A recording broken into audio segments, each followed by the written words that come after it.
As the elusive return to the office remains a hotly debated topic, another question lingers. What about the return to co-working spaces? How has over a year of remote work and extensive research about the merits of hybrid work structures affected this sector of the office lease market? Last year, JLL predicted that 1 in 5 co-working spaces could close or change hands. And indeed, some operators like IWG have looked to shutter some locations.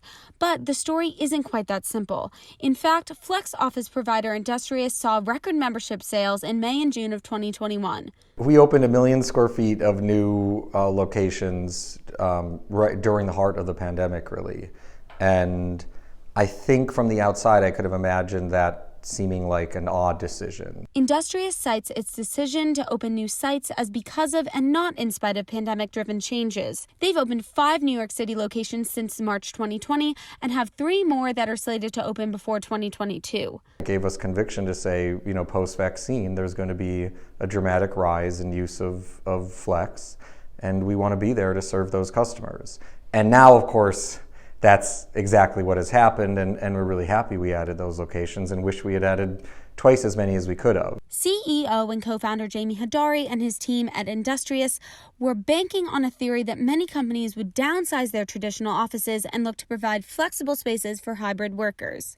I would say the data suggests the vast majority of people do want to go to the office at least a few days a week. Hodari thinks that many executives are responding to this data. Some companies are choosing to cut back on space by downsizing or exiting traditional long-term fixed leases. They want to have options. We want to give them the option to work from home. We want to give them an option of spaces across the city, and that you really need to work with someone who has a network of workplaces like us for.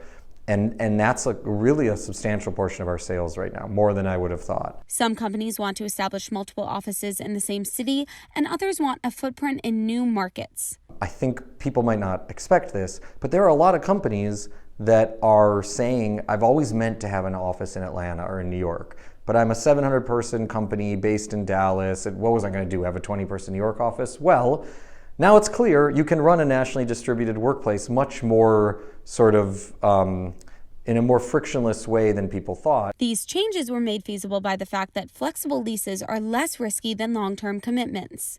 We do management agreements with landlords instead of signing leases. And for us, that has meant moving to hotel-style management agreements where we take a percentage of revenue, a pretty small percentage of revenue, and then an incentive fee if the unit's doing very well.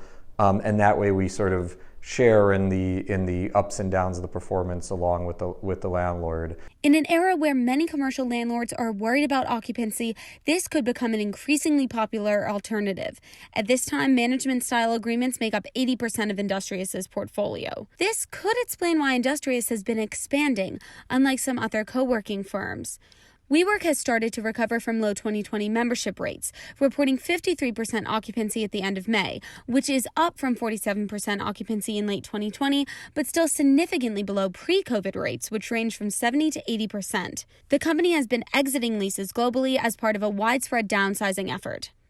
Similarly, The Real Deal reported that IWG was looking to close up to 20% of their New York City portfolio, and some of their locations face bankruptcy. As of March 2021, occupancy was down 8.2% from the following year, and revenue was down almost 16.4 million euros. Both WeWork and IWG work with traditional leases rather than management agreements. I think even in the depths of the pandemic, you started to see a lot of landlords say, okay, for an office building in the 21st century moving forward, there has to be some flex component of my building. And several prominent landlords like Shatreat, SL Green, and Rudin are looking to add flex space to their portfolios, whether on their own or by partnering with providers. The verdict is still out on what will happen to the office market and to flex operators like Industrious, WeWork, IWG, or Knotel, which was acquired last year by Newmark.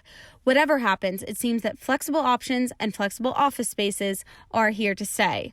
What do you think? Comment below.